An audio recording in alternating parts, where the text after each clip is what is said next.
Please like, comment, share, subscribe, put on those notifications, all that great stuff.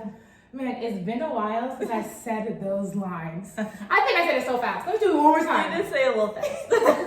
For those of you who are new to my channel, please like, comment, share, subscribe, put on those notifications, all that good stuff. Your girl's back with a friend of mine, a really, really close friend of mine. All right, y'all, this is... Sydney.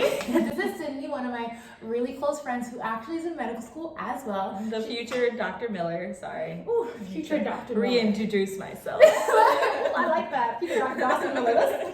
Cheers to that. Guys, we've been going through the ringer, okay? The reason why I haven't posted Medicine Monday is because med school has been like a struggle. Struggle. A struggle. Times 1,000. And like we want to be able to be that doctor for y'all. So like it's not like I can like drop everything and produce content because the content is based on my experience and based on getting that doctorate. Yeah, so you have to have the experience in order to post about it. And if you're too busy posting, you're not gonna get the experience. Woo! Cheers to that. So you're just dropping gems. From 1 minute in. So I wanted this.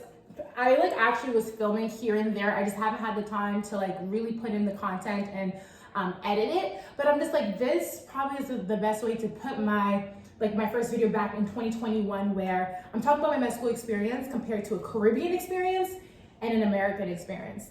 And what I mean by that is I go to a Caribbean school, St. George's University School of Medicine, and she goes to an American school.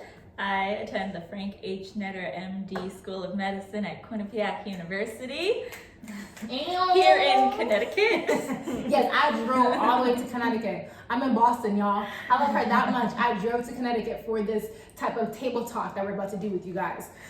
We just basically want to share our experience with medical school, how it's like being first years online, how to get good grades, how to overcome bad grades, the real deal of professional and personal life right now in 2021 as a medical student. So let's get into it. All right, so we're just gonna go off the whim. These questions are gonna be authentic. I'm gonna ask her questions. If she has questions she wants to ask me, I'll answer the questions that I ask her after she answers. So how's med school? How's med school? I say this all the time. I hate it here. But you know, big picture in mind. And I feel like as year one is coming to a close, like the M2s are about to leave us and start studying for their step 1 exam. And so as that happens and we're starting to transition e-board positions, it's kind of coming to the realization that, wow, like I'm almost 25% of a doctor. I've almost made it an entire year. In a pandemic. It's hard studying in a pandemic. It's really hard. And like you have more time, but you don't want to do anything. Yes, 1,000%. And I think you mentioned something in terms of e-board positions. So currently you are on an e-board for something, I'm assuming? I am not on an e-board currently. I have applied for some e-board positions. We love that leadership quality. Ballot closed yesterday and waiting for results, so let's keep our fingers crossed. Yes, but we will. Yeah, I'm not on any e-boards right now, but mostly M2s are the ones who are on the e-boards because the elections happened before we got here. And I didn't really feel like running for a lot of e-board positions at the beginning of the school year because I really wanted to give myself a chance to adjust to medical school without overwhelming myself by being too involved, because at the end of the day, if I'm slacking on my classes because I'm involved to put stuff on my resume, then I'm never gonna get to where I want to be. Agreed. I 1,000% agree with you. I feel like for me, again, med school is hard.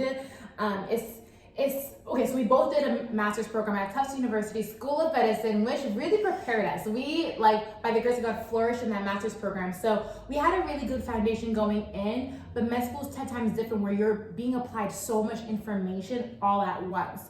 So even though for me personally, I felt like, okay, I'm accustomed to some of the stuff I'm seeing, there's so much new added material, and you want to be a perfectionist in everything. Like Sydney said, I wanted to, be involved on campus, but I needed to make sure I had that good foundation. And so that's why DOS Medicine kind of, slacked a little bit. I did a little TikToks here and there to keep y'all interested in me. I'm still here. But I think now, like, as you guys can see on my page, like, I'm really involved in this nonprofit that, talks about combating racism in the classroom. And I'm involved in another nonprofit that helps lower income kids and gives them after school enrichment programs. I think you have to find a balance of what you can give yourself to, because again, if I'm doing so much, so I can, not even for my resume, but because I care about it, I'm not going to be able to, excel in my class, which I also care about because I want to be the best doctor possible. Mm-hmm. So it's hard. It's hard. Time management is hard. And it changes for every class, I feel. It changes for everything. Mm-hmm. It's really complicated to try to explain how my classes at Quinnipiac work if you're not at Quinnipiac. If you're not a med student in general. Yeah. So I'm gonna try to break it down. Mm-hmm. As much as possible. And I can only speak for first year because obviously I haven't done anything else yet. Mm-hmm. But first year, we have 3 courses. We have Foundations of Medicine, mm-hmm. we have Clinical Arts and Sciences, we have Scholarly Research Capstone Concentration, something like that. It's our research class. For Foundations of Medicine, we have class from 8 to 12, Monday, Tuesday, Wednesday, and Friday. And on Thursday from 10 to 12. For Clinical Arts and Sciences, we have class on Thursday from 8 to 10, and then we go into the clinic once a week for 4 hours on an afternoon. And then for SRCC research, we have that on Thursday afternoons. And the timing for that varies, but it always starts at 1. It's just our endpoint changes. Mm-hmm. And so our exams our year is split up into 6 different blocks. We have to pass all of the blocks in order to pass the year. Cool. We are pass-fail, so that's good. Thank the Lord. Big props to a lot of American schools are pass-fail now. And at Quinnipiac, we are completely unranked. Our scores are de-identified. Oh, wow. So it doesn't matter what I get on the exam as long as I pass, because we don't get ranked until we start our clerkships in 3rd year. Oh, wow. Yeah, so when everybody else is over there at my school stressed out about trying to know everything, I'm like, let me just learn what I need to learn and pass my exam and prioritize my mental health. We're gonna talk about that. Wow. So yeah, that's how it works at Quinnipiac. We can get into more later, but what happens if you fail a class? I can tell you because I have.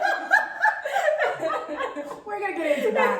Oh gosh. Okay, so for SGU, St. George's University School of Medicine, I can only speak for first years. So how it works actually, it's called first term, second term, third term, fourth term, fifth term, because people enter at different terms. So with SGU, you can enter as an August candidate, you can enter as a January candidate, or you can enter as an April candidate. So it's April? Yes. So the way it works right now, I'm in term 2, so I guess I'm finishing my first year, right? And so my first term looked like Foundations to Medicine, FTM, then it was MSK, so musculoskeletal system, and then CPR, cardiopulmonary renal, and it was 2 blocks of CPR. Third term is endocrine and reproduction, and then, which I love, endocrine and reproduction. And then it's DM, which is digestive and metabolism. Also love the biochem aspect. She hates biochem.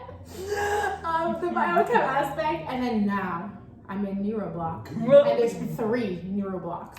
And then with SGU, we have class every day, twice a day. It's either 10 to 12 or 4 to 6, depending on the time zone that you're in. And then we also have small group, which is an hour and a half.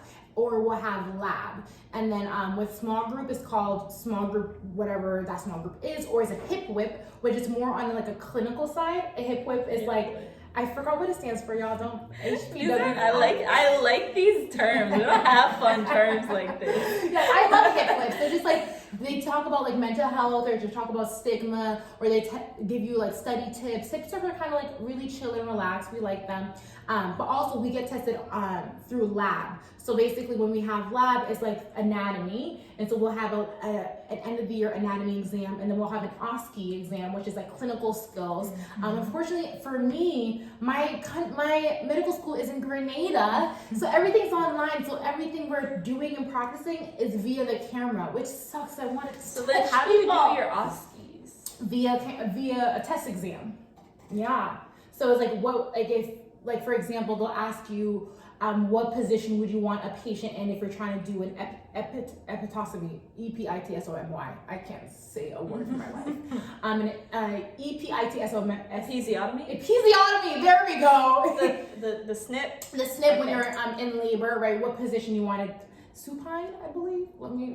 We're gonna double check that for you. It's when you're on your back. I think that's supine. Oh, look at me, guys. With your legs up, though. I think it's another name with your legs up. I haven't gotten to repro yet, so I can't speak. I finished it. And I still that is coming April 12th.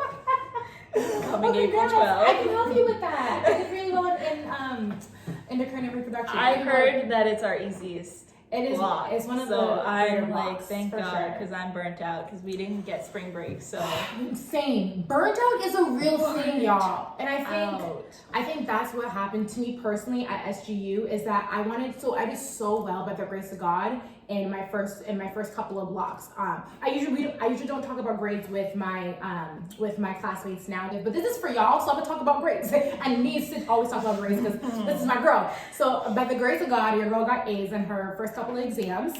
Yeah. And so when I started getting burnout like really bad towards like November, and it was CPR, I'm like, I just need to make it through. And like at that point, I was like, okay, like I guess I just have to pass. But by the grace of God, I still got like a B+, which is great. So I was still so with SGU, we have levels to our passes. So we have honors, high pass, pass, and fail.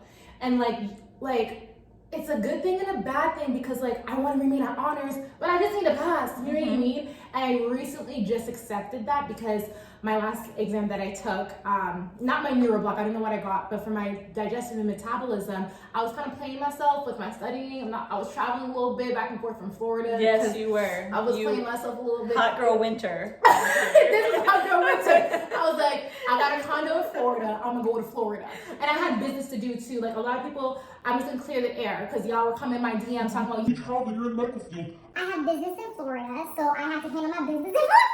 Getting vaccinated and have mask on, and I literally social distance. Anyways, I'm gonna talk about my business out here. But so my grade, I'm gonna be off at, like real with you. I got a 75 on my digestive metabolism. But that's still a pass. It's still a pass because you need a 72 and up. But like at that time, I was just like, it didn't hit me, but when I was studying neuro, it hit me like I can't do less than a 75 because I already got a 75. Like Herlene, like you have to get an A, and like it stresses you out so it's really much. Stressful. It's really and stressful. Then I'm like, Herlene, you did well your first term, you got all A's, and then you got like what 2 B+.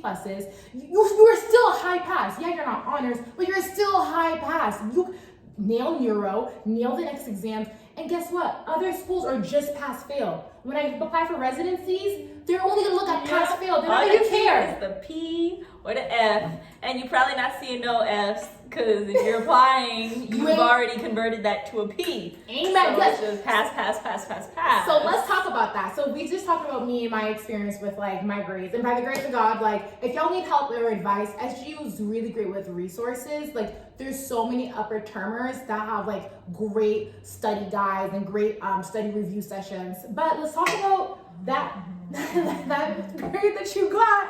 That grade.